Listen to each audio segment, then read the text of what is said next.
ड्रामे की स्टार्टिंग में हम अपनी फीमेल लीड को देखते हैं जिसका नाम लू वैन होता है और जो अपने 5 साल के बेटे के साथ मिलकर एक होटल में हो रही ऑक्शन में से एक नेकलेस को चुराने की प्लान को अंजाम दे रही होती है। और वैन अपने बेटे जूजू से पूछती है, क्या तुम रेडी हो? जूजू बोलता है, यस मॉमी, मैं बिल्कुल रेडी हूँ, और होटल की लाइट्स को ऑफ कर देता है। और जैसे ही लाइट वापस ऑन होती है तब तक वो प्रीशियस नेकलेस वहाँ से गायब हो चुका होता है। वैन अपने बेटे जूजू को बोलती है, तुमने अच्छा किया, अब जल्दी से वहाँ से निकल जाओ और मुझे टेरेस पर मिलना। और जूजू सोचता है, मैं 5 साल की एज में ही कितना स्मार्ट हूँ। और जैसे ही वो कंट्रोल रूम से बाहर आता है एक गार्ड उसे देख लेता है और बोलता है, ओ नो, अब मैं क्या करूँ, मैं तो फंस गया। तभी गार्ड उसे बोलता है, यंग मास्टर, आपके डैड आपको ढूंढ रहे हैं और आप यहाँ क्या कर रहे हो? और अब एंट्री होती है हमारे ड्रामे के मेल लीड की जिसका नाम लिन जिंगशान होता है, जो एक बहुत बड़ी कंपनी का प्रेसिडेंट है। वो वहाँ आते ही चिल्लाने लगता है, श्याओ तुम यहाँ क्या कर रहे हो? जूजू बहुत स्टाइल में बोलता है, मेरा नाम जूजू है, मैं कोई आपका पालतू डॉगी नहीं हूँ जो आपके बुलाने पर दुम मिलाता हुआ आपके पास आ जाओ। फिर जूजू देखता है ये अंकल तो कितने हैंडसम हैं, मुझे इन्हें ही अपना डैडी बना लेना चाहिए। और वो जिंगशान को जाकर हक कर लेता है और बोलता है, डैडी आप कितने अच्छे हो और मैं तो यहाँ खेलने आया था, वो मुझसे गलती से लाइट ऑफ हो गई। गार्ड बोलता है, यंग मास्टर अभी बहुत छोटे हैं, आप प्लीज उन्हें मारना मत। तभी एक आदमी भागता हुआ आता है और बोलता है, बॉस वो नेकलेस चोरी हो गया है। ये सुनकर तो जिंगशान के होश ही उड़ जाते हैं और वहाँ से चला जाता है। और दूसरी साइड हम वैन को देखते हैं जो सबसे छुपते हुए होटल के टेरेस पर आ जाती है और उसे पीछे से एक आवाज आती है, तुम्हें क्या लगता है तुम्हें किसी ने नहीं देखा होगा? वैन तो डर जाती है और जैसे ही वो पीछे मुड़कर देखती है तो वहाँ श्याओ खड़ा होता है जो बिल्कुल देखने में जूजू की तरह था, बिकॉज वो दोनों ट्विंस हैं। और वैन उसे जूजू समझ लेती है और बोलती है, नॉटी बॉय, तुम अपनी मॉम को तंग कैसे कर सकते हो? और श्याओ सोचने लगता है, ये आंटी कितनी प्रिटी है, इनको ही मेरे डैडी की वाइफ होना चाहिए। और वो वैन को मॉम बोलकर हक कर लेता है। तभी वैन को कुछ लोगों के वहाँ आने की आवाज आने लगती है और वो बेबी को बोलती है, हमें यहाँ से जाना होगा, और उसे वहाँ से जंप करने के लिए बोलती है। श्याओ बोलता है, मॉम ये बहुत ऊंचा है, मैं यहाँ से जंप करूंगा तो नीचे नहीं सीधा ऊपर चला जाऊंगा। और वैन उसका हाथ पकड़कर डायरेक्ट नीचे जंप कर देती है और दोनों नीचे गिर जाते हैं। और श्याओ बोलता है, मॉम वो देखो, हमें जंप करने की जरूरत नहीं थी, हम सीढ़ियों से भी नीचे आ सकते थे। जिस पर वैन हंसने लगती है और बोलती है, टेंशन मत लो, तुम्हारी मॉम एक सुपर वुमन है। और दोनों वहाँ से उठकर वैन के घर चले जाते हैं। और दूसरी तरफ हम जूजू को देखते हैं जो छुपकर अपनी स्मार्ट वॉच पर जिंगशान की इंफॉर्मेशन चेक कर रहा होता है और उसे पता चलता है ये हैंडसम अंकल तो बहुत रिच बिलियनियर है और बहुत सारी लड़कियां उन पर मरती है। जूजू सोचता है ये मेरे डैड बनने के लिए बेस्ट है और वैसे भी मुझे अपने लिए रिच डैडी चाहिए। और तभी जिंगशान को एक कॉल आता है जिसमें उसे पता चलता है जिस लड़की ने नेकलेस चुराया है वो अभी हमारे मॉल के ज्वेलरी स्टोर में है। और आगे हम वैन को देखते हैं जो एक जेड ब्रेसलेट को देख रही होती है और श्याओ बोलता है, मॉम हमारा नेकलेस चुराने का प्लान सक्सेसफुल हो गया है, तो आप मुझे एक न्यू टॉय दिला दो, और आप कब से यहाँ पर ज्वेलरी देख रही हो? वैन बोलती है, तुम्हें पता है ना मॉम एक फेमस डिजाइनर है और मैं यहाँ अपने न्यू डिजाइन के लिए इंस्पिरेशन ले रही हूँ। तभी उसकी एक लड़की से टक्कर हो जाती है और वो लड़की और कोई नहीं वैन की स्टेप सिस्टर साशा होती है।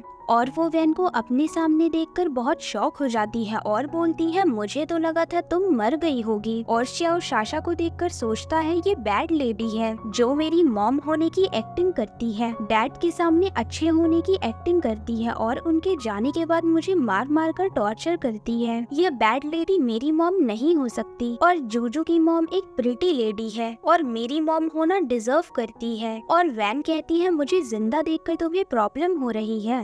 साशा कहती है, तुम कितनी शेमलेस लड़की हो, 5 साल पहले तुम लू फैमिली का नाम खराब करके यहाँ से भग गई थी, तुम्हारी वजह से डैड ने सुसाइड कर लिया। और वैन उसको एक स्लैप मारती है और बोलती है, ज्यादा नौटंकी मत करो, तुमने 5 साल पहले मेरी एंगेजमेंट वाले दिन मुझे ड्रग्स देकर एक होटल में छोड़ दिया था जहाँ एक स्ट्रेंजर ने मेरे साथ जबरदस्ती करी थी, ये सब तुमने जानबूझकर किया था और अब मैं तुम्हारी लाइफ को हेल बनाने आई हूँ। और साशा उसे बोलती है, तुम जैसी चीप लड़की की हिम्मत भी कैसे हुई मुझे मारने की, जिसको उसके बायोलॉजिकल डैड ने ही घर से धक्के मारकर बाहर निकाल दिया हो और वो वैन पर हाथ उठाने की वाली होती है। तभी श्याओ उसको धक्का देकर बोलता है तुम मेरी मॉम को बुली नहीं कर सकती। और साशा वहाँ श्याओ को देखकर वैन से बोलती है तुम यहाँ मेरे बेबी के साथ क्या कर रही हो। वैन सोचती है अगर इसे पता चल गया कि मैंने ट्विंस बच्चों को जन्म दिया था तो ये जूजू को भी मुझसे छीन लेगी और जूजू डेंजर में पड़ सकता है। और बोलती है मेरे हस्बैंड की डेथ हो गई है, तुम्हें अपने पैसों और पावर का यूज करके मुझे और मेरे बेबी को बुली नहीं करना चाहिए। ये सुनकर स्टोर में सभी लोग साशा को बुरा भला सुनाने लगते हैं और बोलते हैं कितनी टॉक्सिक लेडी है, बिल्कुल भी इंसानियत नहीं है इसमें। साशा तो ये सुनकर पैनिक हो जाती है और तभी जिंगशान भी वहाँ पर आ जाता है और अपने लोगों को बोलता है स्टोर को सील करो और इन दोनों लेडीज को मेरे गेस्ट हाउस पर लेकर आओ। आगे हम देखते हैं जिंगशान बहुत गुस्से में होता है और बोलता है ये सब क्या हो रहा है, मुझे डिटेल में बताओ। साशा बोलती है मैं तुम्हें सब कुछ बताती हूँ, ये चालाक लड़की मेरी हाफ सिस्टर है। 5 साल पहले इसने हमारी फैमिली का नाम मिट्टी में मिला दिया था और बिना शादी के प्रेग्नेंट हो गई और इस वजह से डैड ने इसे घर से बाहर निकाल दिया। श्याओ साशा को हिट करता है और बोलता है आप झूठ बोल रही हो, आपने मॉल में एडमिट किया था, ये सब ट्रैप आपने बिछाया था और आप बिल्कुल भी अच्छी नहीं हो। साशा बोलती है तुम इतने छोटे बच्चे हो और बड़ों की बातों में इंटरफेयर करते हो, तुम्हें झूठ बोलना इसी चीप लड़की ने सिखाया होगा। और वो श्याओ के गॉगल्स को हटा देती है और बोलती है तुम तो श्याओ हो मेरे बेटे। और तभी वहाँ जूजू भी आ जाता है और साशा को पुश करता है और बोलता है तुम एक एविल आंटी हो, तुमने मेरी मॉम को हर्ट किया है। और दोनों बच्चों को साथ में देखकर वैन पूछती है ये बेबी किसका है। साशा बोलती है ये मेरा बेबी है। वैन पूछती है ये दोनों एक जैसे कैसे लग सकते हैं। साशा बोलती है इसमें इतना हैरान होने वाली क्या बात है, हम लोग हाफ सिस्टर हैं, हम लोगों की बेबी एक जैसे लग सकते हैं। वैन श्याओ से पूछती है बेबी तुम कितने साल के हो। श्याओ बोलता है मैं 5 इयर्स का हूँ प्रीटी आंटी। वैन गुस्से में साशा से बोलती है तुम 5 साल पहले प्रेग्नेंट नहीं थी, इसका मतलब ये मेरा बेबी है, मैं ट्विंस बेबी के साथ प्रेग्नेंट थी। साशा बोलती है उस टाइम तुम मल्टीपल लोगों के साथ अफेयर में थी, तुम्हें क्या मालूम होगा मेरी प्रेगनेंसी का। वैन साशा को बालों से पकड़ लेती है और बोलती है तुम झूठ बोल रही हो, श्याओ मेरा बेबी है। तभी जिंगशान दोनों की कैट फाइटिंग के बीच में आ जाता है और साशा को सपोर्ट करता है। साशा बोलती है तुम्हें मुझ पर यकीन है ना, मैं सच बोल रही हूँ। जिंगशान बोलता है ऑफ कोर्स तुम मेरी फियांसे हो तो ऑब्वियस सी बात है मैं तुम पर ट्रस्ट करूंगा। और वो साशा को बोलता है तुम घर जाकर रेस्ट करो, मैं वैन को देख लूंगा, अभी तो इससे नेकलेस की चोरी का भी हिसाब लेना है। साशा कहती है ठीक है मैं जा रही हूँ, लेकिन ये मेरी हाफ सिस्टर है, इस पर ज्यादा क्रूअल मत होना। उसके जाने के बाद श्याओ अपने डैड को बोलने लगता है यही मेरी मॉम है, वो इवल लेडी मेरी मॉम नहीं हो सकती। और जिंगशान नैनी को बुलाता है और दोनों बेबी को वहाँ से ले जाने के लिए बोलता है। जिंगशान वैन से बोलता है मुझे तुम्हारी बातों पर ट्रस्ट है, वो सब तो मैं बस साशा को दिखाने के लिए बोल रहा था और तुम्हें मेरे साथ कोऑपरेट करना होगा ताकि मैं हमारे दोनों बेबी को सेफ साइड रख सकूं और जब तक डीएनए टेस्ट की रिपोर्ट ना आ जाए। वैन बोलती है मैं तुम्हारी बातों पर यकीन कैसे करूं। जिंगशान बोलता है ठीक है मत करो, तुमने 5 मिलियन वर्थ का नेकलेस चोरी किया है, अब पुलिस ही तुमसे बात करेगी। वैन बोलती है वो नेकलेस मेरी मॉम का था, मैंने तो बस उसे वापस लिया है। ये बोलकर वो वहाँ से जाने लगती है। जिंगशान बोलता है ठीक है मैं बेस्ट लॉयर को हायर करूंगा और दोनों बेबी की कस्टडी को लेकर रहूंगा। और मन में सोचता है ये सब मैं तुम्हें रोकने के लिए बोल रहा हूँ स्टूपिड लड़की, अब तुम क्या चाहती हो, मैं तुम्हारे पैर पकड़कर तुमसे यहाँ रुकने की भीख मांगू। तभी वैन वापस आ जाती है और बोलती है बताओ मुझे कैसे कोऑपरेट करना होगा। जिंगशान वैन के फेस को टच करके बोलता है तुम्हें बस यहाँ रुकना है, बाकी सब मैं खुद कर लूंगा। और आगे हम साशा को देखते हैं जो किसी को कॉल करके वैन को ठिकाने लगाने के लिए बोलती है और श्याओ उसका पीछा कर रहा होता है और उसकी बातें सुन लेता है और बोलता है ये बैड आंटी मेरी मॉम को मारना चाहती है, मैं अभी डैडी को बताता हूँ। तभी उसके सर पर कोई पीछे से अटैक करता है और श्याओ वहीं बेहोश होकर गिर जाता है। और साशा बोलती है मुझे पहले ही पता चल गया था जब तुम मेरा पीछा कर रहे थे। और वो उसके हाथ पैर बंधवा कर किडनैप करके झाड़ियों में फेंक देती है और वैन को उसकी पिक सेंड करवा देती है। और वैन अपने बेबी को ऐसे देखकर बहुत परेशान हो जाती है और उस नंबर पर कॉल करती है। वो पर्सन उससे 5 मिलियन पैसों की डिमांड करता है और बोलता है अगर अपने बेबी को जिंदा देखना चाहती हो तो गलती से भी किसी पुलिस के पास मत जाना। और वैन फौरन ही बताई गई लोकेशन पर जाने लगती है और जूजू वैन की बात सुन लेता है और वो अपने भाई को ढूंढने निकल जाता है और लकीली जूजू भाई को ढूंढ लेता है और बोलता है मॉम कितना परेशान हो गई है, चलो हम जल्दी से मॉम के पास चलते हैं।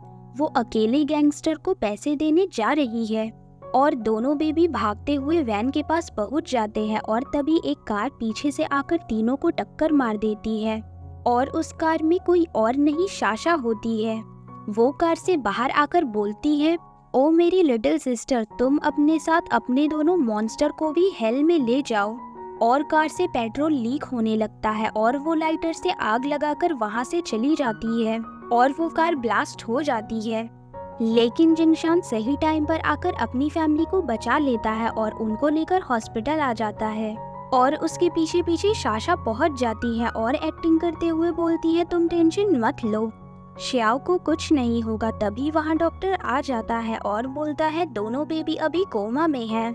ये सुनकर साशा अपने मन में सोचती है चलो अच्छा ही हुआ उन दोनों रास्कल से पीछा छूटा। और डॉक्टर बोलता है श्याओ का बहुत ज्यादा ब्लड लॉस हो चुका है और उसका ब्लड ग्रुप बहुत रेयर है, हमारे पास उसका ब्लड ग्रुप नहीं है और अगर बेबी की जान बचानी है तो ब्लड का अरेंजमेंट करना होगा। तभी जिंगशान साशा का हाथ पकड़ लेता है और बोलता है इसका और श्याओ का ब्लड ग्रुप सेम है, जिस पर साशा ब्लड देने से मना कर देती। जिंगशान बोलता है तुम श्याओ की बायोलॉजिकल मदर होकर ब्लड देने से कैसे मना कर सकती हो। तभी वैन वहाँ आ जाती है जिसकी खुद की कंडीशन कुछ ठीक नहीं होती है, पर वो फिर भी डॉक्टर से बोलती है आप मेरा ब्लड ले लो लेकिन मेरे बेबी को बचा लो। और डॉक्टर उसका काफी सारा ब्लड निकाल देता है जिससे वैन बेहोश होकर जिंगशान के ऊपर गिरने लगती है।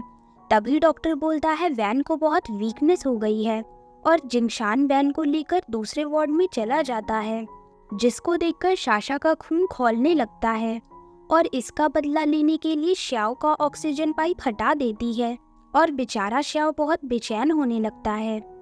और तभी जूजू ये सब देख लेता है और अपने भाई को बचाने के लिए जल्दी से साशा के हाथ पर काट लेता है और इतनी आवाजें सुनकर जिंगशान वहाँ आ जाता है और साशा बड़ी चालाकी से उसके हाथ में पाइप दे देती है और बोलती है ये लिटिल मॉन्स्टर और इसकी मॉम मिलकर हमारे बेबी को मारना चाहते हैं, जिस पर जिंगशान उस पर ही चिल्लाने लगता है और बोलता है तुमने मुझे पागल समझा है क्या, और क्या बकवास कर रही हो तुम, जूजू इतना छोटा बेबी है वो ये कैसे कर सकता है, और वैन ने तो खुद अपना ब्लड डोनेट करके श्याओ की जान बचाई है, और तुम कितनी सेल्फिश हो, तुमने तो अपने बेबी के लिए अपना एक ड्रॉप ब्लड भी नहीं दिया। और जिंगशान सिक्योरिटी गार्ड को बुलाकर साशा को बाहर ले जाने के लिए बोलता है और जूजू रोते हुए बोलता है ये बैड आंटी ने ऑक्सीजन हटाया था और मेरा भाई ठीक तो है ना।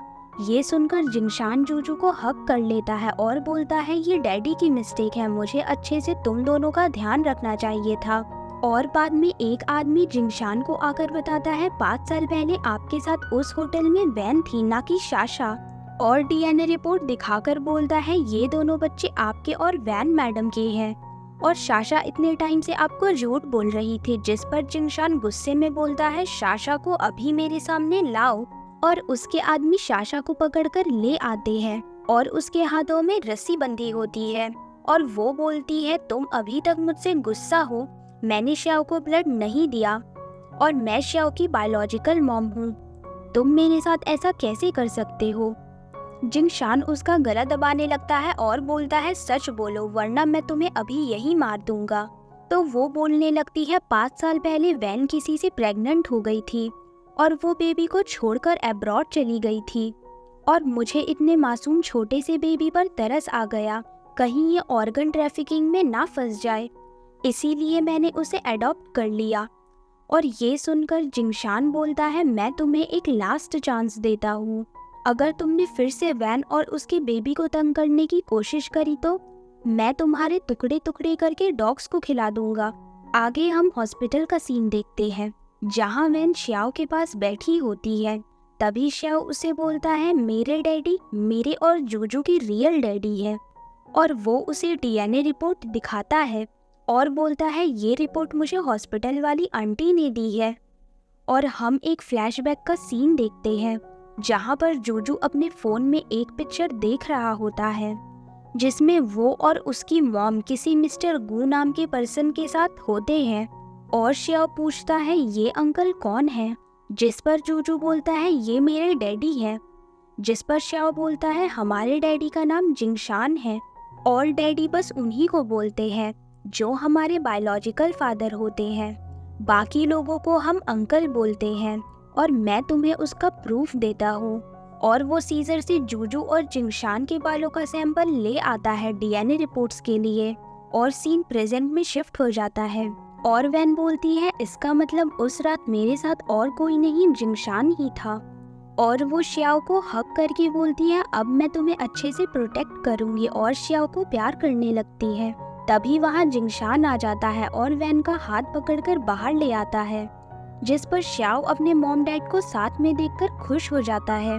और जिंगशान फोर्सफुली वैन को कार में बैठा देता है और वो वैन को शाशा के बारे में बताता है कि वो इतने सालों से श्याओ की मॉम होने का एक्टिंग कर रही थी। और वैन अपने दोनों बच्चों को प्रोटेक्ट करने के लिए जिंगशान से पूछती है क्या तुम मेरे हस्बैंड होने का प्रिटेंड कर सकते हो। ये सुनकर जिंगशान बोलता है ये तुम क्या कह रही हो, मैं तुम्हें $100 मिलियन कंपनसेशन दे सकता हूँ, तुम वो कैश लेकर जा सकती हो। वैन बोलती है तुम्हें क्या लगता है मैं तुम्हारे पैसों के पीछे हूँ, मुझे तुमसे एक पैसा भी नहीं चाहिए। और वो डीएनए रिपोर्ट्स जिंगशान को दिखाती है और बोलती है मैं तुमसे श्याओ की कस्टडी लेकर रहूंगी। और जिंगशान बोलता है मैं बेस्ट लॉयर्स की टीम हायर करूंगा, तुम मुझसे जीत नहीं सकती। और वैन गुस्से में कार से उतर जाती है और जिंगशान उसके पीछे जाकर उसे मनाने लगता है और अपने बैड टेम्पर के लिए उसे अपोलोजाइज करता है और उसके साथ 3 साल का कॉन्ट्रैक्ट साइन करता है और बोलता है तुम यहाँ रह सकती हो और दोनों बेबी की अपब्रिंगिंग कर सकती हो और 3 साल बाद मैं तुम्हें डिवोर्स दे दूंगा और उसके बदले मैं तुम्हें $100 मिलियन दूंगा। जिस पर वैन बोलती है मुझे पैसे नहीं चाहिए, ये बस मैं अपने बच्चों के लिए कर रही हूँ। और तभी वहाँ जूजू और श्याओ आ जाते हैं, दोनों धक्का देकर उनकी किस करवा देते हैं और मस्ती में नाचने लगते हैं और बोलते हैं ये अब मॉम डैड कभी अलग नहीं होंगे, हमेशा साथ रहेंगे। वैन और जिंगशान भी बच्चों को खुश देखकर उन्हें प्यार करते हैं। और आगे हम देखते हैं दोनों बेबी मॉम और डैड के साथ सोने की जिद करते हैं, जिस पर वैन और जिंगशान भी उनका दिल रखने के लिए साथ में सो जाते हैं। और वैन को लगता है दोनों लिटिल मॉन्स्टर सो गए हैं और वो वहाँ से उठने लगती है। तभी जिंगशान उसे अपनी क्लोज कर लेता है और किस करने ही वाला होता है। तभी वैन खुद को कंट्रोल करते हुए बोलती है ये तुम क्या कर रहे हो, भूलो मत हमारी सिर्फ कॉन्ट्रैक्ट मैरिज हुई है, मैं तुम्हारे साथ सिर्फ जूजू और श्याओ की वजह से हूँ, हमारे बीच ऐसा वैसा कुछ नहीं हो सकता। और वो वहाँ से उठकर जाने लगती है और जिंगशान को तो वैन से पहली नजर वाला प्यार हो गया था और वो सोचता है मुझे कैसे वैन के दिल को जीतना चाहिए। और हमारे दोनों लिटिल क्यूपिड सोने की एक्टिंग कर रहे होते हैं और अपने मॉम डैड पर हंस रहे होते हैं अपने प्लान की सक्सेस पर। और नेक्स्ट मॉर्निंग हम देखते हैं जिंगशान ऑफिस जा रहा होता है और वो वैन से बोलता है मुझे कुछ अर्जेंट काम है तो तुम श्याओ की किंडरगार्टन में चली जाना, वहाँ आज पेरेंट्स की मीटिंग है। वैन बोलती है तुम टेंशन फ्री होकर ऑफिस जाओ, मैं सब देख लूंगी। तभी जूजू और श्याओ पीछे से चिल्लाते हुए आ जाते हैं और बोलते हैं डैडी आप ऐसे ही ऑफिस नहीं जा सकते। जिंगशान बोलता है अब तुम दोनों को सुबह सुबह कौन सी शरारत सूझ रही है। श्याओ बोलता है हमारे टीचर ने बोला है हस्बैंड को मॉर्निंग में वाइफ को किस करके ऑफिस जाना चाहिए, जिससे बच्चों को लव फीलिंग्स के बारे में पता चलता है। जिंगशान बोलता है ऐसा कौन सी बुक में लिखा है। जूजू और श्याओ तो उसके पीछे ही पड़ जाते हैं और फिर क्या था, जिंगशान को उनकी बात माननी पड़ती है और वो वैन को किस करके ऑफिस चला जाता है। और आगे हम देखते हैं वैन साइकिल से किंडरगार्टन जा रही होती है, तभी एक लग्जरी कार उसे टक्कर मार देती है और वैन नीचे गिर जाती है और उस कार में से एक लड़की बाहर निकल कर आती है और उल्टा वैन को सुनाने लगती है और बोलती है, अंधी हो क्या, तुम्हें दिखाई नहीं देता? पता नहीं कहाँ कहाँ से उठकर आ जाते हैं पुअर पीपल। वैन बोलती है, मैं बिल्कुल ठीक चल रही थी, ये तुम्हारी ही गलती है, तुमने ही मुझे टक्कर मारी है। और वो लड़की बोलती है, ज्यादा बकवास मत करो, मैं तुम जैसे पुअर लोगों के मुंह नहीं लगती, और वैन की इंसल्ट करके वहाँ से चली जाती है। और हम उसी लेडी को दोबारा देखते हैं जिसका नाम कोको है और वो टीचर से श्याओ की कंप्लेन कर रही होती है और वो बोलती है, कैसा स्कूल है आपका, मैंने यहाँ $10 मिलियन की डोनेशन दी है और आपको मेरे बेबी को स्पेशल VIP ट्रीटमेंट देना चाहिए।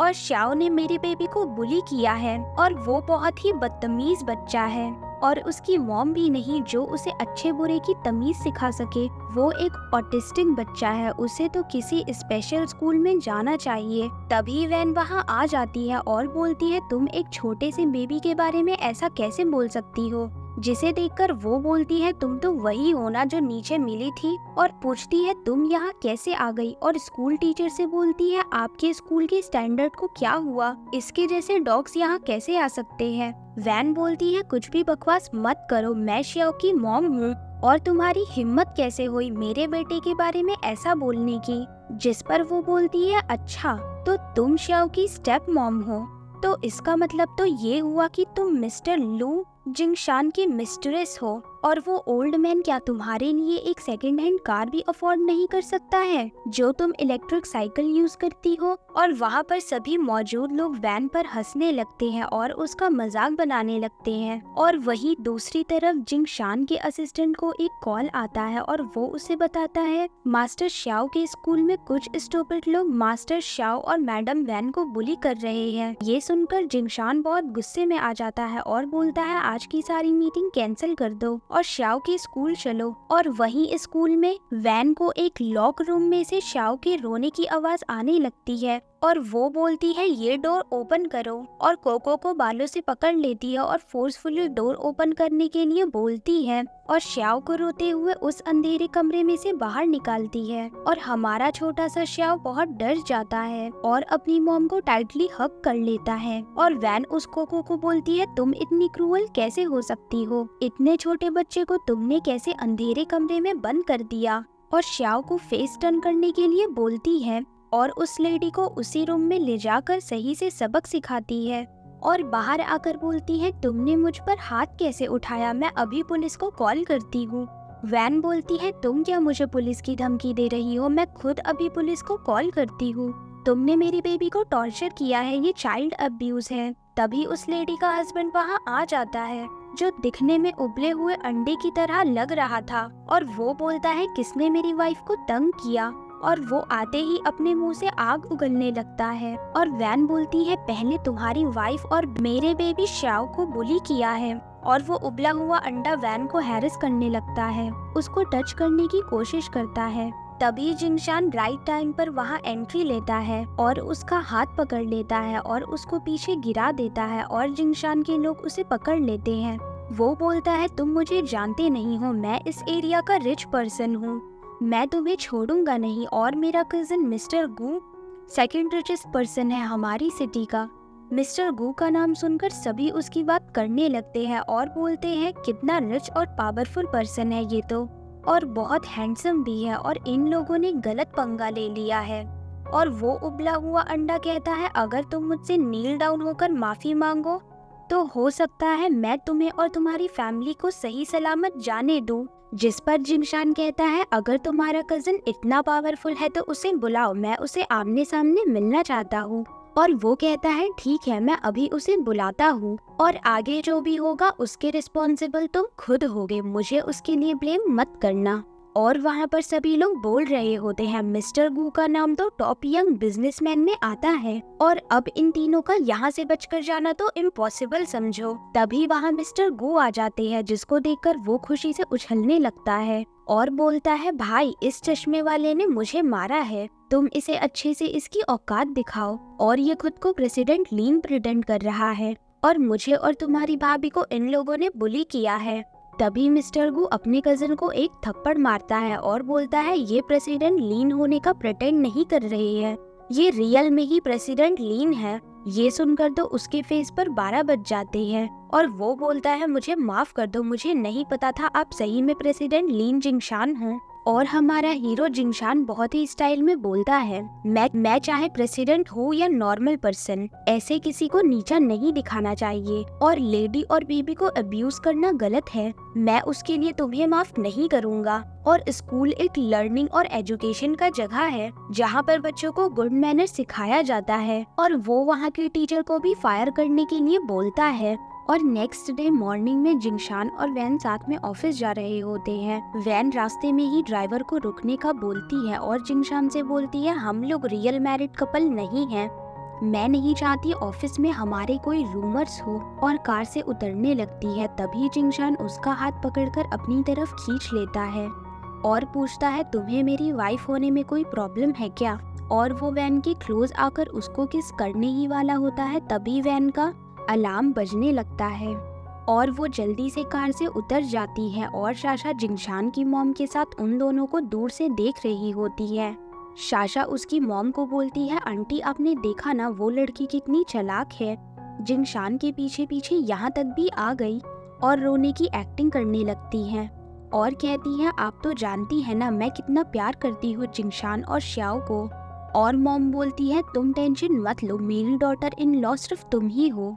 और वो दोनों ऑफिस में जाकर वैन को मिलने का सोचती है और ऑफिस में सभी वैन को जिंगशान की मिस्ट्रेस समझकर उसका मजाक बनाने लगते हैं। और तभी वहाँ शाशा और मॉम आ जाती है और शाशा वैन को बुली करने के लिए उसके डेस्क पर बहुत सारी फाइल्स रख देती है और बोलती है आज शाम तक ये सब हो जाना चाहिए। वैन कहती है मैं तुम्हारी ऑर्डर को फॉलो क्यों करूँगी, तुम मेरी बॉस नहीं हो, मैं सिर्फ जिंगशान की सेक्रेटरी हूँ, तुम्हारी नहीं। और शाशा कहती है मैं लीन ग्रुप की होने वाली डॉटर इन लॉ हूँ, तो ये कंपनी मेरी हुई, तो तुम्हें मेरी बात माननी पड़ेगी। वैन कहती है ओ अच्छा, तो तुम 5 साल से बस एक फियोंसे हो और मैं ऑलरेडी जिंगशान के बेबीज की मॉम हूँ, उसके साथ सेम घर में रहती हूँ। तभी जिंगशान की मॉम बोलती है तुम कितनी शेमलेस लड़की हो, तुम्हारे जैसी लड़की को हमारे घर का टॉयलेट साफ कराते हैं और जिंगशान तुम्हें गार्बेज की तरह कुछ दिन यूज करके फेंक देगा। जिस पर वैन बोलती है ये बात आपको अपने बेटे से पूछनी चाहिए कि मैं किस लायक हूँ, वो ही मेरे आगे पीछे घूमता रहता है। जिस पर मॉम उसको एक थप्पड़ मारती है और बोलती है सिर्फ शाशा जैसी नोबल लड़की ही लीन फैमिली की डॉटर इन लॉ बनने के लायक है, तुम जैसे डॉग को तो घर से किक मारकर निकाल देना चाहिए और आज से शाशा तुम्हारी बॉस है, अब तुम्हें इसके अंडर वर्क करना होगा वरना मैं तुम्हें एंटायर इंडस्ट्री से बैन कर दूंगी, फिर तुम कहीं जॉब नहीं कर पाओगी। और वो शाशा को बोलती है मैं शाइनिंग स्टार प्रोजेक्ट को स्पॉन्सर कर रही हूँ, उसको तुम हैंडल करोगी। ये सुनकर तो शाशा बहुत ही खुश हो जाती है और वैन एक डिजाइन पर काम कर रही होती है और तभी जिंगशान उसके लिए कॉफी लेकर आ जाता है और बोलता है आज तुम्हारे ऑफिस का फर्स्ट डे है और तुम अभी से ही ओवरटाइम कर रही हो। और वो उसका डिजाइन उठाकर देखने लगता है और इसे देखकर वो बहुत इम्प्रेस हो जाता है और बोलता है तुम बहुत टैलेंटेड हो और आज जो भी कुछ ऑफिस में हुआ तुम्हारे और मॉम के बीच मुझे सब पता चल गया है, मैं नहीं चाहता तुम्हारे और उनके बीच प्रॉब्लम्स और बढ़े, इसीलिए मैं तुम्हें एक स्टूडियो ओपन करके दूंगा, तुम वहाँ अपना डिजाइनिंग वर्क करना। वैन बोलती है ये सही आइडिया नहीं है, वो मुझे गोल्ड डिगर समझेंगे और मैं यहीं रहकर अपनी स्किल से उन्हें इम्प्रेस करना चाहती हूँ। और वो जिंगशान से पूछती है क्या मैं शाइनिंग स्टार कंपटीशन में पार्टिसिपेट कर सकती हूँ। जिंगशान उसे हाँ बोल देता है और उसको बड़े गौर से देखने लगता है। वैन पूछती है क्या हुआ, तुम मुझे ऐसे क्यों देख रहे हो, मेरी फेस पर कुछ लगा है क्या। और जिंगशान उसके क्लोज जाकर किस करने वाला ही होता है और फिर से फेल हो जाता है क्योंकि इस बार श्याओ का कॉल आ जाता है और वो बोलता है मॉम और डैडी आप कहाँ हो, जल्दी से घर आ जाओ, आपके बिना हमें नींद नहीं आ रही है। वैन बोलती है मॉम अभी तुम्हारे पास आती है और दोनों घर जाने के लिए निकल जाते हैं और वैन का डिजाइन उसके डेस्क पर ही रह जाता है और उनके जाने के बाद शाशा वहां आकर उनका डिजाइन चुरा लेती है। और नेक्स्ट मॉर्निंग वैन ऑफिस आकर हर तरफ अपना डिजाइन देखने लगती है तभी साशा आती है और उसको पूछती है कहीं तुम ये तो नहीं देख रही।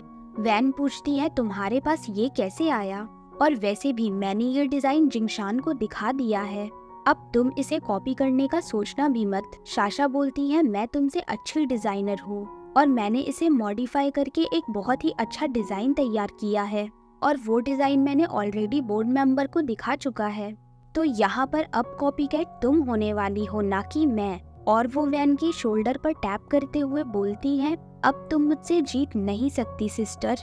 और आगे हम पार्टी का सीन देखते हैं जहाँ पर साशा वैन का डिजाइन किया हुआ आउटफिट पहनकर आती है, जिसे देखकर सभी उसकी तारीफ करने लग जाते हैं। और साशा मीडिया के सामने जिंगशान को हक करती है और बोलती है मैं अपने फियांसे से जल्दी शादी करने वाली हूँ। और सभी मीडिया वाले जिंगशान से शादी के बारे में पूछने लगते हैं, लेकिन जिंगशान तो कुछ जवाब नहीं देता और उसका सारा ध्यान वैन पर लगा होता है। और वो सोचता है वैन अभी तक यहाँ क्यों नहीं आई है, और उसका फोन भी स्विच ऑफ है। उसे उसकी टेंशन होने लगती है और वैन को ढूंढने के लिए जाने लगता है, जिस पर साशा उसे रोक लेती है और उससे बोलती है ये कंपटीशन हमारी कंपनी के लिए बहुत इम्पोर्टेंट है।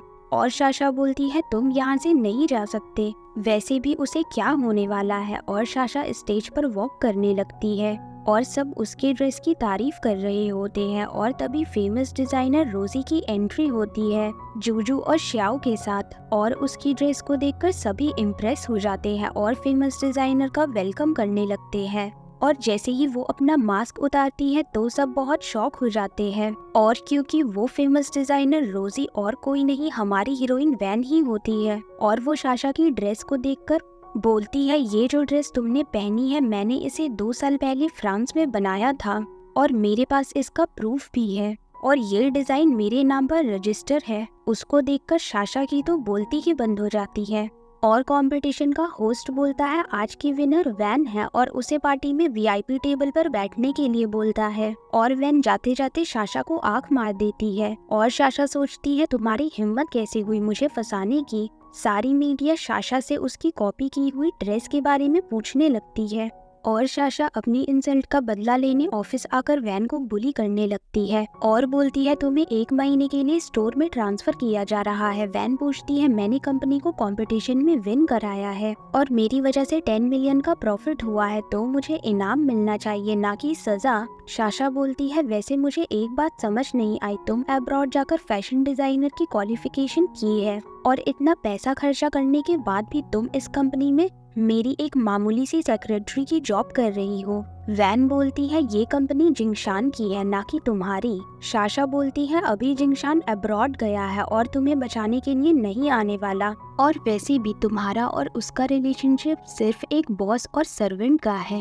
वैन बोलती है अगर मैंने स्टोर्स की सेल्स को डबल नहीं किया तो मैं खुद कंपनी को छोड़कर चली जाऊंगी, और अगर डबल कर दिया तो आपको साशा को यहाँ से फायर करना होगा। मॉम बोलती है ठीक है मुझे तुम्हारी कंडीशन मंजूर है, लेकिन साशा तो डर जाती है। मॉम से बोलती है अगर इसने चालाकी से सेल्स टारगेट अचीव कर लिया तो क्या आप सच में मुझे फायर कर दोगी। मॉम बोलती है ऐसा नहीं हो सकता और ये छोटी सी वैन के बस की बात नहीं है। और साशा स्टोर मैनेजर को कॉल करके वैन को बुली करने के लिए बोलती है और कहती है किसी भी हालत में सेल्स का टारगेट कंप्लीट नहीं होना चाहिए। और जैसे ही वैन स्टोर में जाती है सभी एम्प्लॉय उसके साथ बैड बिहेव करते हैं, और जब भी वो किसी क्लाइंट को अटेंड करने के लिए आती है तो पहले ही कोई ना कोई बीच में आ जाता है। और स्टोर में एक न्यू कस्टमर आती है और वैन उसे अटेंड करने के लिए जाती है, लेकिन मैनेजर आकर उसके कान में बोलता है ये लड़की अच्छी नहीं है, ये बॉस की मिस्ट्रेस है और बॉस और उनकी फियांसे के बीच में मिसअंडरस्टैंडिंग क्रिएट कर रही है, जिस पर वो कस्टमर वैन से बहुत रूडली बात करने लगती है और उसको धक्का देकर पीछे हटाती है और बोलती है मैं तुम जैसी लड़कियों से बात नहीं करती जो दूसरों की लाइफ को खराब करती है, और तुम इतना मेकअप दूसरी लड़कियों के हस्बैंड को इम्प्रेस करने के लिए करती हो क्या। वैन को तो बहुत गुस्सा आता है, लेकिन लीन ग्रुप का नाम खराब नहीं करना चाहती थी, इसीलिए वो चुपचाप वहाँ से जाने लगती है। और स्टोर की मैनेजर उसे बोलती है तुम यहाँ 2 दिन भी नहीं टिक पाओगी। तभी स्टोर में नॉर्मल से कपड़ों में एक ओल्ड ग्रैंडमा आती है और ड्रेसेस को देखने लगती है। तभी स्टोर मैनेजर वहां आकर उन्हें बोलती है तुम्हारे जैसे पुअर लोगों के लिए यहाँ कुछ भी नहीं है, तुम्हें स्ट्रीट शॉपिंग करनी चाहिए। ग्रैंडमा बोलती है तुम ऐसे कैसे बोल सकती हो, मुझे पूरा राइट है, मैं कहीं से भी शॉपिंग कर सकती हूँ। जिस पर वो मैनेजर हंसने लगती है और बोलती है अब बेगर भी इस एटीट्यूड में बात करने लगे हैं। तभी वहाँ वैन आ जाती है और बोलती है ग्रैंडमा मैं आपको हेल्प करती हूँ। स्टोर मैनेजर वैन से बोलती है तुम्हारा दिमाग खराब है, तुम स्टोर का टाइम ऐसे पुअर लेडी पर खराब करना चाहती हो जिसके पास पैसे भी नहीं है। वैन बोलती है हमें सभी कस्टमर को इक्वल रिस्पेक्ट के साथ ट्रीट करना चाहिए। मैनेजर बोलती है ठीक है तुम्हारी मर्जी, तुम अपना टाइम वेस्ट करना चाहो तो कर सकती हो, लेकिन इस पुअर लेडी ने कोई भी ड्रेस खराब करी तो उसकी पेमेंट तुम्हें करनी होगी। वैन ग्रैंडमा से पूछती है आपको क्या चाहिए। वो बोलती है मैं अपनी डॉटर इन लॉ के लिए ब्यूटीफुल ड्रेस लेने आई हूँ। वैन उन्हें एक प्रिटी सी ड्रेस दिखाती है और तभी साशा भी वहाँ आ जाती है और मैनेजर उस ड्रेस को वैन के हाथों से छीन लेती है और बोलती है ये ड्रेस बहुत एक्सपेंसिव है, इसकी कीमत 2000 वॉन है, मैं ये ड्रेस उस कस्टमर को दूंगी जो पेमेंट करने लायक हो। वैन बोलती है ये गलत बात है, ग्रैंडमा यहाँ पहले आई है। स्टोर मैनेजर बोलती है तो क्या हुआ, वैसे भी साशा मैडम हमारे प्रेसिडेंट की होने वाली वाइफ है और वो ओल्ड ग्रैंडमा और कोई नहीं जिंगशान की ग्रैंडमा होती है और उन्हें लो लाइफ रहना पसंद होता है। और वो ये सब देखकर वैन से बोलती है अगर ये ड्रेस 2000 वॉन की है तो मेरी डॉटर इन लॉ के लायक नहीं है, मुझे उसके लिए यहाँ की सबसे ब्यूटीफुल और एक्सपेंसिव ड्रेस चाहिए। जिस पर साशा और मैनेजर उन पर हंसने लगते हैं और बोलते हैं बुढ़ापे में इनका दिमाग सठिया गया है। और वैन ग्रैंडमा को एक बहुत ही ब्यूटीफुल ड्रेस के पास ले आती है और बोलती है ग्रैंडमा ये ड्रेस बहुत एक्सपेंसिव है, इसकी कीमत $6 मिलियन है। ग्रैंडमा बोलती है तुम्हारे रिमाइंडर के लिए थैंक यू, लेकिन मैं इस ड्रेस को अफोर्ड कर सकती हूँ।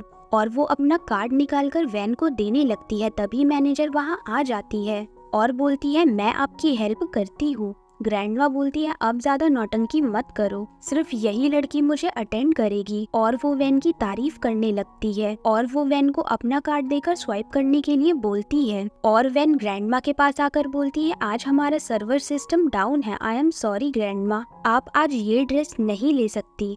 तभी जिंगशान वहाँ आ जाता है और वैन को बोलता है तुम ये ड्रेस ग्रैंडमा को दे दो, बाकी मैं देख लूंगा। वैन को पता नहीं होता है ये ग्रैंडमा जिंगशान की ग्रैंडमा है और जिंगशान स्टोर मैनेजर से बोलता है वैन को मैं अभी वापस हेडक्वार्टर ट्रांसफर कर रहा हूँ और तुम्हें फायर कर रहा हूँ, हमारी कंपनी के लिए सभी कस्टमर सेम है और तुमने हमारी कंपनी का नाम खराब किया है। मैनेजर बोलती है इसमें मेरी कोई गलती नहीं है, मुझे ऐसा करने के लिए किसी ने कहा था। और ग्रैंडमा के सिक्योरिटी गार्ड उसे पकड़कर स्टोर से बाहर फेंक देते हैं। नेक्स्ट सीन में जिंगशान ग्रैंडमा को लेकर कार में आ जाता है और पूछता है ग्रैंडमा आपको ऐसे अकेले आने की क्या जरूरत थी। ग्रैंडमा बोलती है मेरी टेंशन मत लो, मैं यहाँ ड्राइवर और बॉडीगार्ड को साथ लेकर आई थी और मैं यहाँ नहीं आती तो अपनी डॉटर इन लॉ को टेस्ट कैसे कर पाती। जिंगशान पूछता है तो आपको वैन कैसी लगी। ग्रैंडमा बोलती है वैन बहुत ही काइंड हार्टेड है। ये सुनकर जिंगशान खुश हो जाता है और सोचता है एटलीस्ट ग्रैंडमा तो उसके साथ है। और ग्रैंडमा उसे बोलती है कल मेरी 70 बर्थडे पार्टी है, वैन को अपने साथ लेकर आना। और नेक्स्ट डे जिंगशान वैन को लेकर ग्रैंडमा के घर आ जाता है जहाँ पर साशा पहले से ही आई होती है और वो सबको बटरिंग करके इम्प्रेस करने का ट्राई करती है और वैन को नीचा दिखाने के लिए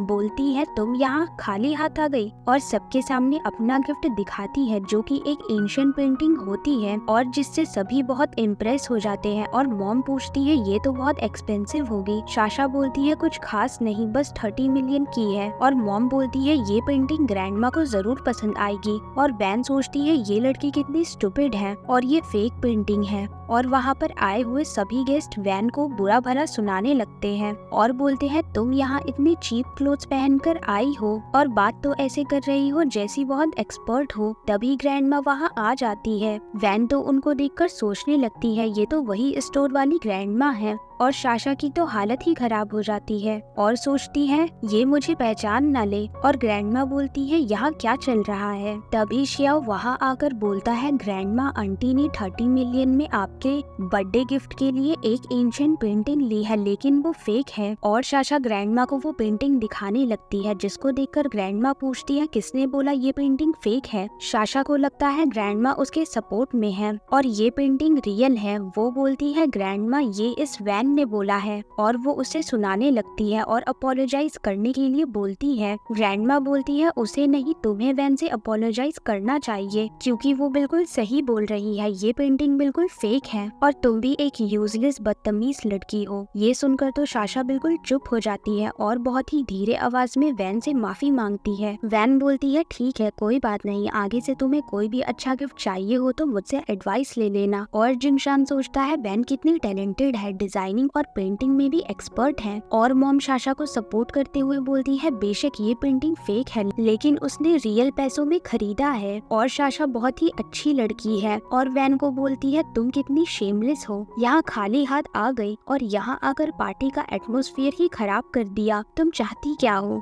साशा वैन का मजाक बनाने के लिए बोलती है ऐसी बात नहीं है आंटी, वैन भी गिफ्ट लेकर आई है, देखो उसके हाथ में एक ब्लैक पॉलिथिन है। मॉम हंसने लगती है और बोलती है ये क्या गार्बेज लेकर आई हो तुम। जिंगशान बोलता है मॉम बिना देखे कुछ भी ऐसे कैसे कह सकती हो। और वैन एक एंशिएंट पेंटिंग निकालकर ग्रैंडमा को देती है जिसे देखकर ग्रैंडमा बहुत ही इम्प्रेस हो जाती है। ये पेंटिंग बिल्कुल ओरिजिनल पेंटिंग है जिस पर साशा और भी ज्यादा जलने लगती है। और मॉम साशा को पकड़कर बोलती है ये साशा बहुत ही रेप्यूटेड फैमिली की काइंड हार्टेड लड़की है और मैं इसे ही जिंगशान की वाइफ बनाना चाहती हूँ। ग्रैंडमा बोलती है टेंशन लेने की जरूरत नहीं है। तभी एक सर्वेंट डायमंड नेकलेस लेकर आता है और जिंगशान के बाकी कजिन बोलते हैं ये नेकलेस तो बहुत एक्सपेंसिव है, लास्ट ईयर जब मेरी शादी हुई थी तब ग्रैंडमा मेरी वाइफ को एक नॉर्मल सा नेकलेस दिया है। जिंगशान शुरू से ही ग्रैंडमा का फेवरेट ग्रैंडसन है। ग्रैंडमा सबके सामने बोलती है मैंने जिंगशान की वाइफ चूज कर ली है और सीक्रेटली सारी इन्वेस्टिगेशन भी कर ली है और कोई मेरे डिसीजन पर सवाल नहीं करेगा। साशा को लगता है ग्रैंडमा उसका नाम लेने वाली है। ग्रैंडमा बोलती है मैं पार्टी खत्म होने से पहले अपनी ग्रैंड डॉटर इन लॉ का नाम सबको बता दूंगी, तब तक सभी लोग पार्टी एंजॉय करो। और साशा वैन की इमेज को खराब करने के लिए कंट्रोल रूम में जाकर सिस्टम के साथ छेड़छाड़ करने लगती है। तभी उसे श्याओ देख लेता है और बोलता है आप यहाँ क्या कर रही हो। साशा अच्छे होने की एक्टिंग करने लगती है और बोलती है मॉम कुछ काम कर रही है, आप जाओ खेलो। श्याओ बोलता है मेरी मॉम वैन है और आप एक ईवल आंटी हो। और वो साशा के कपड़ों पर जूस गिरा देता है जिस पर वो उसको डांटने लगती है। और वैन वहाँ आकर बोलती है अगर तुमने फिर मेरे बेबी को डांटा तो मैं तुम्हारी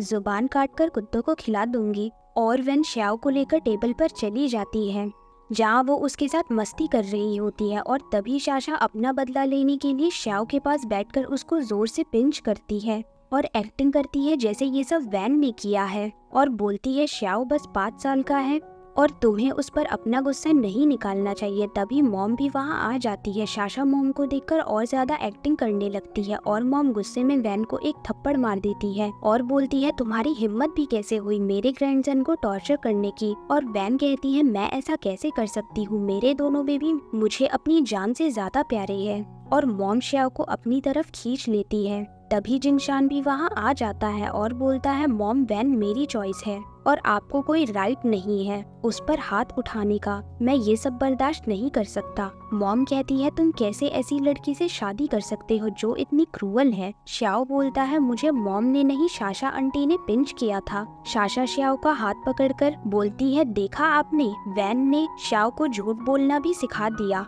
मॉम श्याओ को पकड़कर बोलती है इधर मेरे पास आओ, अब से ग्रैंड मॉम तुम्हारा ख्याल रखेंगी और मैं इस ईविल लड़की को धक्के मारकर बाहर निकाल दूंगी। और तभी वहाँ ग्रैंडमा आ जाती है और बोलती है क्या मच्छी मार्केट बना कर रखा है, चलो अब सब शांत हो जाओ, मैं अपनी ग्रैंड डॉटर इन लॉ का नाम अनाउंस करने वाली हूँ। और साशा सोचने लगती है ग्रैंडमा मेरा नाम ही लेंगी, लेकिन वो वैन को चूज कर लेती है और उसको डायमंड नेकलेस देने लगती है। पर साशा फिर से अपनी नाक बीच में फंसाने लगती है और बोलती है ये एक इविल लेडी है और श्याओ की शर्ट उठाकर निशान दिखाने लगती है और बोलती है ये देखो वैन ने पिंच किया है और मुझे स्लैप मारा। और वो मॉम को इशारा करती है बोलने के लिए। मॉम भी बोलती है हाँ साशा सही कह रही है।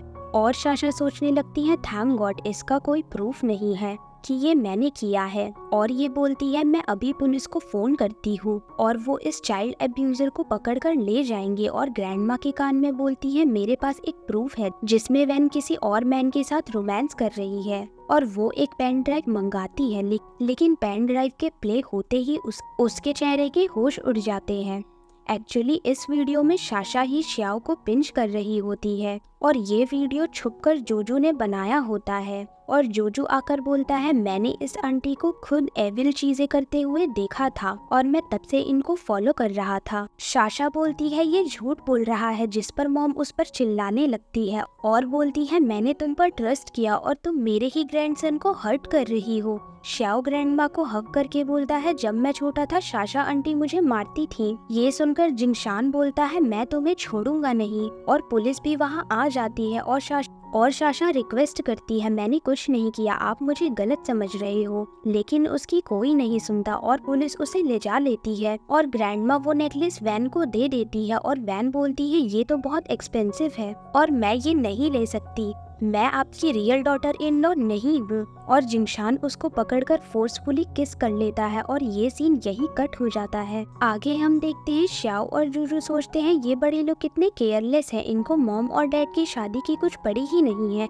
अब हमें ही कुछ करना होगा। और वो अपने डैड के पास जाकर उसे एक हॉट टी देते हुए कहते हैं डैड आप कितना थक गए होंगे, आप कितनी मेहनत करते हैं, आप ये टी पीकर रेस्ट करो। टी को पीकर उसे कुछ होने लगता है और वो दोनों वैन को भी वो हॉट टी पीने के लिए देते हैं और अपने मॉम डैड को रूम में लॉक कर देते हैं और बोलते हैं हमें अपने लिए एक लिटिल सिस्टर चाहिए और दोनों साथ में नाइट स्पेंड कर लेते हैं। और नेक्स्ट मॉर्निंग वैन चुपचाप वहाँ से निकल रही होती है लेकिन जिंगशान उसका हाथ पकड़ लेता है और उसको किस करने ही वाला होता है। तभी हमारे दोनों लिटिल क्यूपिड आ जाते हैं और हंसने लगते हैं अपने मॉम डैड को इतना क्लोज देखकर। और वैन किसी काम से वहाँ से बाहर चली जाती है और बाहर जाते ही उसके सामने मिस्टर गू आ जाता है और वो उससे बात करने के लिए अपनी कार में बैठा लेता है। तभी ज़ेक्सा वहाँ आकर उन दोनों की साथ में पिक्चर क्लिक कर लेती है और वो शोर मचाने लगती है और बोलती है कि ये लड़की मेरे फियोंसे को अपने जाल में फंसा रही है, जिससे सुनकर आसपास के लोग वहाँ आ जाते हैं और वैन को बुरा भला कहने लगते हैं। और वैन कार से उतरकर ज़ेक्सा से बात करने लगती है कि तुम जानबूझकर मुझे फंसा क्यों रही हो। तभी जिंगशान वहाँ आकर वैन को वहाँ से ले जाता है और घर लाकर बोलता है मैंने तुम्हें पहले भी बोला था मिस्टर गू से दूर रहने के लिए। वैन बोलती है मैंने इंटेंशनली उससे नहीं मिली, बस वो अचानक मेरे सामने आ गया। लेकिन जिंगशान बहुत गुस्से में होता है, उसकी बात बिना सुने ही वहाँ से जाने लगता है। जूजू और श्याओ सोचते हैं मॉम डैड की फाइटिंग हो गई है और वो उनका पैचअप करवाने के लिए जिंगशान की एक इम्पोर्टेंट फाइल उसके बैग में से निकाल देते हैं। और ऑफिस जाने के बाद जिंगशान उस फाइल को ढूंढने लगता है और दोनों बेबीज वैन को बोलते हैं मॉम ये डैड की इम्पोर्टेंट फाइल हो सकती है, उन्हें इसकी जरूरत हो, आपको ये फाइल डैडी को ऑफिस में देकर आनी चाहिए।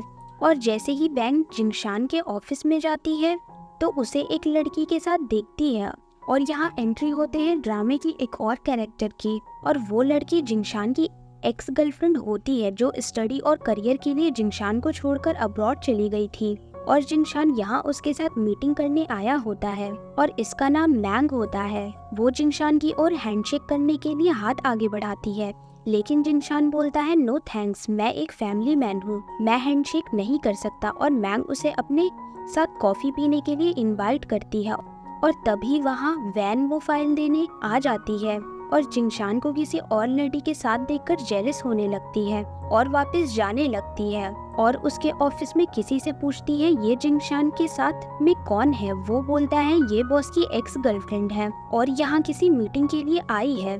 वैन सोचती है जिंगशान शायद अभी भी अपनी एक्स गर्लफ्रेंड से प्यार करता है और मुझे इन दोनों के बीच में नहीं आना चाहिए। और तभी मैंग जिंगशान से पूछती है मैंने सुना है तुम फेमस डिजाइनर लू वैन से शादी कर रहे हो, वैसे वो बहुत क्यूट है, बस थोड़ी गुस्से वाली है। वो पूछता है ये सब तुम्हें कैसे पता। मैंग बोलती है वो अभी गेट के पास ही थी। जिंगशान बोलने लगता है तुमने मुझे जानबूझकर ट्रैप किया है। मैंग बोलती है रिलैक्स, मैं तो बस चेक कर रही थी तुम लोगों का रिलेशन कितना स्ट्रॉन्ग है। और जिंगशान वैन के पीछे जाने लगता है और आगे हम देखते हैं वैन अपना न्यू डिजाइन को लॉन्च कर रही होती है और वहाँ पर साशा आकर जानबूझकर उसके डिजाइन पर कॉफी गिरा देती है और वो उसको एक थप्पड़ मार देती है। और साशा वैन की रेप्यूटेशन डाउन करने के लिए पूरी मीडिया के सामने एक्टिंग करने लगती है और बोलती है ये बहुत ही शेमलेस लड़की है और मुझे पहले भी कई बार हिट कर चुकी है, मेरे पास इसका चीप और डर्टी होने का प्रूफ भी है। तभी जिंगशान वहाँ आ जाता है और वैन से बोलता है सॉरी मुझे आने में लेट हो गया और शाशा आपको वैन और मिस्टर गू के साथ में पिक दिखाने लगती है। वैन बोलती है ये मैं नहीं हूँ। जिंगशान बोलता है मुझे तुम पर यकीन है, और वो अपनी और मैंग वाली मिसअंडरस्टैंडिंग भी क्लियर करता है और बोलता है तुम टेंशन फ्री रहो, ये पिक्चर्स फेक है। मैं अभी शाशा को अरेस्ट करवाता हूँ, इसने तुम्हारे और हमारे दोनों बेबी को बहुत तंग किया है। और शाशा तो बिल्कुल पागलों वाला रिएक्ट करने लगती है, नाइफ को वैन के गले पर लगा देती है। जिंगशान बोलता है मेरी वैन को कुछ मत करना, जो तुम बोलोगी मैं वही करूँगा। वो कहती है तुम मुझे अब्रॉड भेजोगे अभी और मेरे लिए 10 मिलियन कैश और हेलीकॉप्टर का इंतजाम करोगे। तभी जिंगशान के लोग शाशा को पीछे से आकर पकड़ लेते हैं और वैन को बचाने में जिंगशान के हाथ पर लग जाती है। और नेक्स्ट सीन में जिंगशान हॉस्पिटल में होता है और वैन उसको अपने हाथों से खाना खिला रही होती है और जिंगशान बोलता है तुम अगर मुझे किस करोगी तो मैं जल्दी ठीक हो जाऊंगा। और वो दोनों किस करने ही वाले होते हैं और तभी हमारे क्यूट से जूजू और शियाओ वहाँ आ जाते हैं और पूछते हैं आप दोनों किस कर रहे थे ना। और अभी हमने डॉक्टर अंकल को ग्रैंडमा से बात करते हुए सुना है मॉम प्रेग्नेंट है। अब जल्दी से हमारी सिस्टर हमारे पास आने वाली है और सभी बहुत खुश होते हैं और शियाओ और जूजू तो डांस करने लगते हैं। और लास्ट सीन में हम एक ब्यूटीफुल वेडिंग देखते हैं और हमारी क्यूट सी लिन फैमिली अपना वेडिंग का फोटोशूट करवा रहे होते हैं और इसी स्वीट मोमेंट के साथ हमारे ड्रामे की हैप्पी एंडिंग हो जाती है। आई होप आपको स्टोरी अच्छी लगी हो। बाय।